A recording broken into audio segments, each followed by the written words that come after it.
here with Tor, of course, one of the best in the industry when it comes to makeup. So I'm gonna ask you a very important question.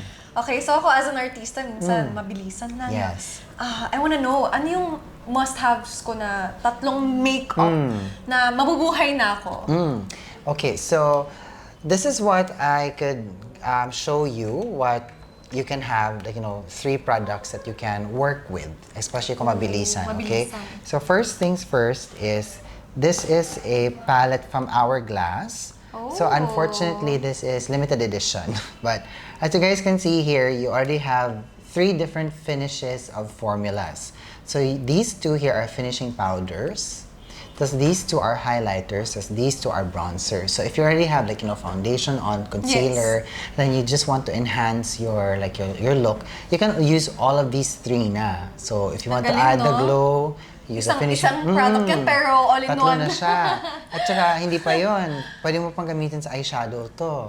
Oo nga. Yung mga bronzers, di ba? Yeah, it would pass as eyeshadow. So amazing, no? So yeah, I can show this to you a little bit later. Okay, and also the other thing that I like, wanna hold? Okay. Yes. So these are cream blushes. So this is from a local brand, OTG. So I don't know if they're still around. I think they are. So what I like about this is that cream blushes, you can use them as lipstick or blushes, or even eyeshadow already. Lipstick talaga? So you can layer this together with that na. Oo nga. Diba? Wow, makakomplete mo na yun. Actually, at saka the important thing din naman kasi is you just have to, like, make sure that your base makeup is actually perfect. Especially kapag isasalang ka na. Okay, and the final product that I like, okay, this is an it's called an Artist Color Pencil. This is from Makeup Forever, and they come in different colors. But this is in brown. Now this one, you can use this as lip liner, eyeliner, whatever. Even like to enhance your socket line, you can use this. All in one. Yeah, so they're very creamy. So at least, like, it's not for that, or it's just you being artistic and it's being how good they at marketed it. Okay. It's how they marketed it. But me naman, just if you see something, you can just use it in more ways than one. I see. I like your top 3 because it's different. Usually, pag humingin ka ng top 3 from other people, they'd say concealer, mascara, lipstick. I like it's different. I feel like you really think out of the box. And excited ako kung paano mo gagawin yung anong look yung mapupull off natin. Kasi ngayon, wala na but now that you said that lipstick, remember that lipsticks are actually just cream products. So that's why you can also use lipsticks for blush and even like eyeshadow. So nasa sayo na yun. Lipsticks, and you can like use it in more ways than one. Diba? So siyempre we have to save money also kasi makeup is expensive. Ang mahal! Kaya my God! Ko, pag nahilig ako dito, sabi ko. So some of the makeup products pa, like this one is available in the States only, so I had to have it shipped here pa. I'm nervous to touch it. Di naman over. Okay. Alright, so let's try this on the face. Ooh, yes, okay, please. Sige. Excited ako. Okay guys, so before we're going to apply my 3 favorite products, we're gonna prep her skin first, so we will come back after everything has been applied, okay? See you!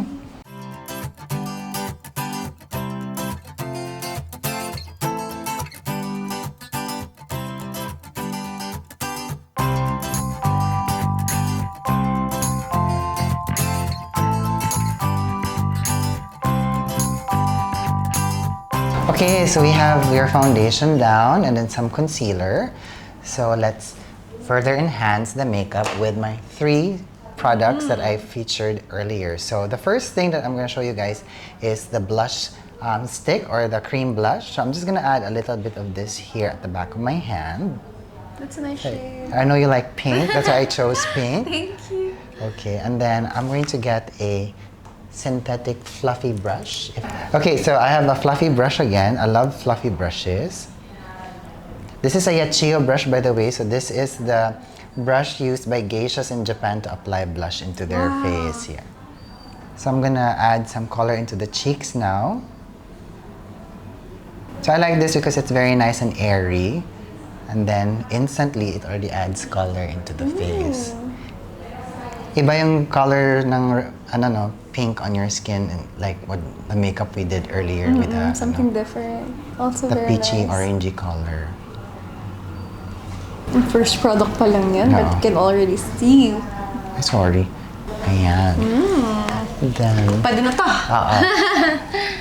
So again, always blending is the key. So with the brush that I used for the foundation earlier, I'm just going to lightly dab it on the blush para mag-blend lang siya. So I'm gonna add more. It's a different shade? No, it's the same shade. Same shade. Because this is what we will use for your lip color. Oh. So parang may tonal look ka na. Ayan. Ang galing. Isang product pa lang yan, guys.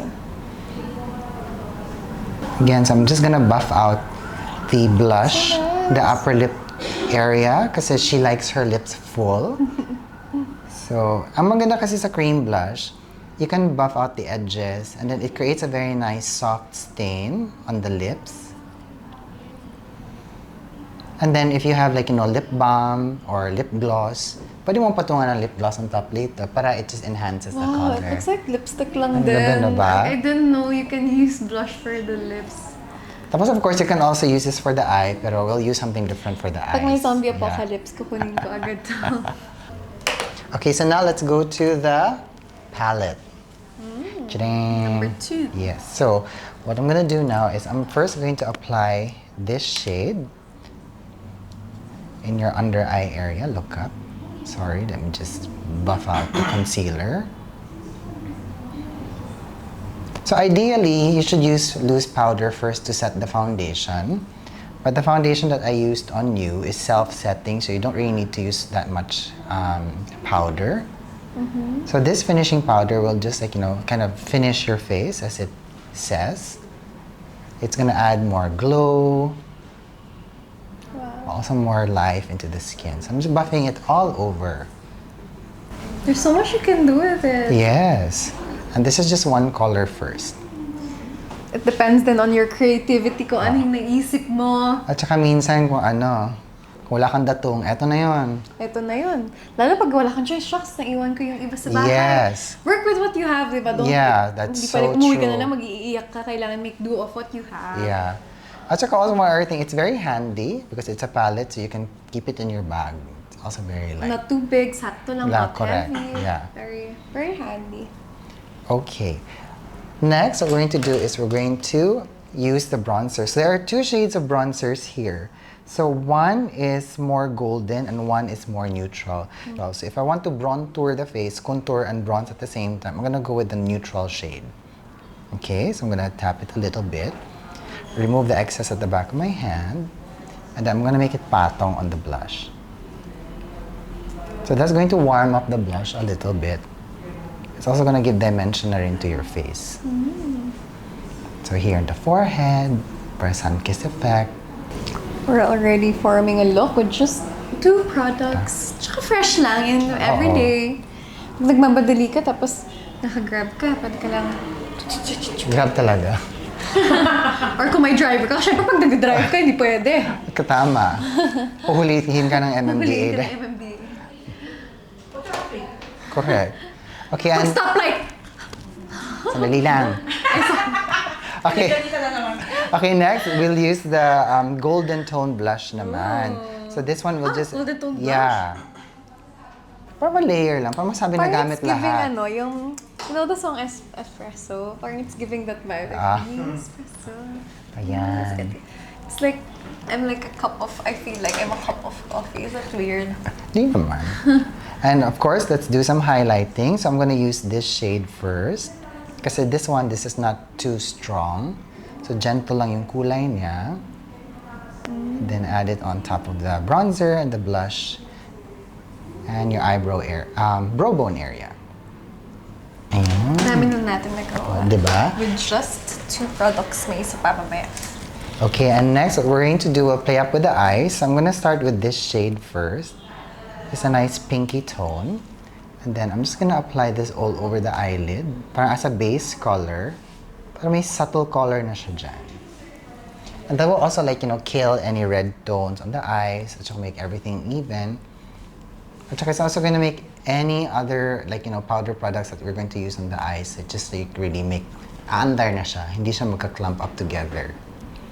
Okay, super easy and super fast. And then I'm gonna get a nice fluffy brush, and then I'm gonna use the bronzy shades. Ang galing, that's only a palette of 6, but there's so much you could do with it. Yeah, and then look down lang. And then you can use this to enhance your eyes, like your socket eye area.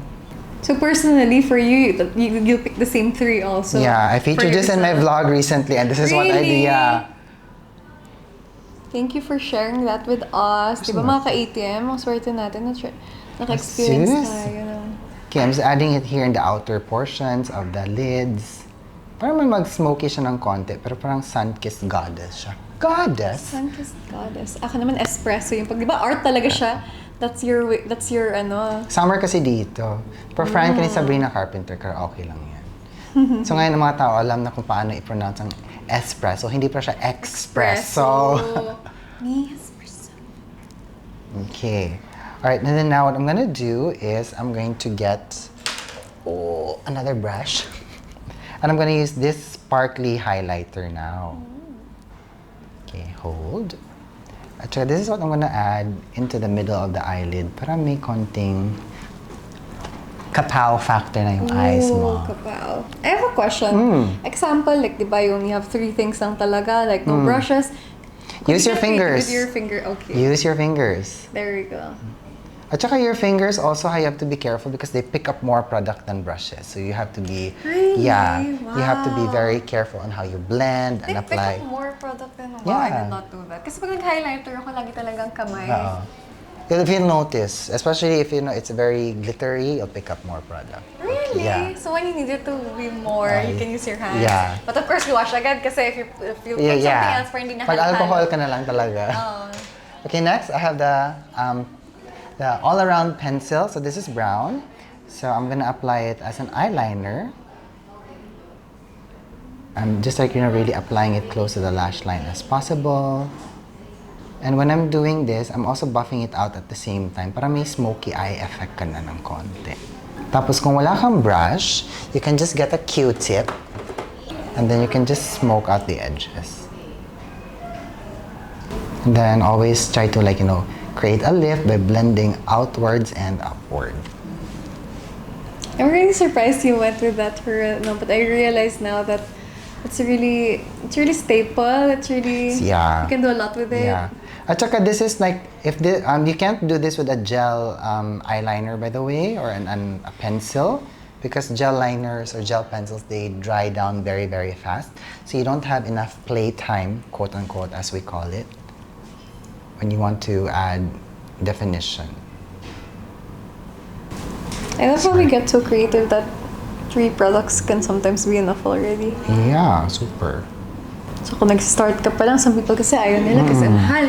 You can start with what you have. Yeah, that's so true. That's how you make use of it. And then if you want to enhance the socket line some more, you can just dab the pencil onto your outer crease area. Not even much. Can you see it? I don't know if you can. Yes, I can see it. Then you take a brush like this or a Q-tip and you can just blend that out.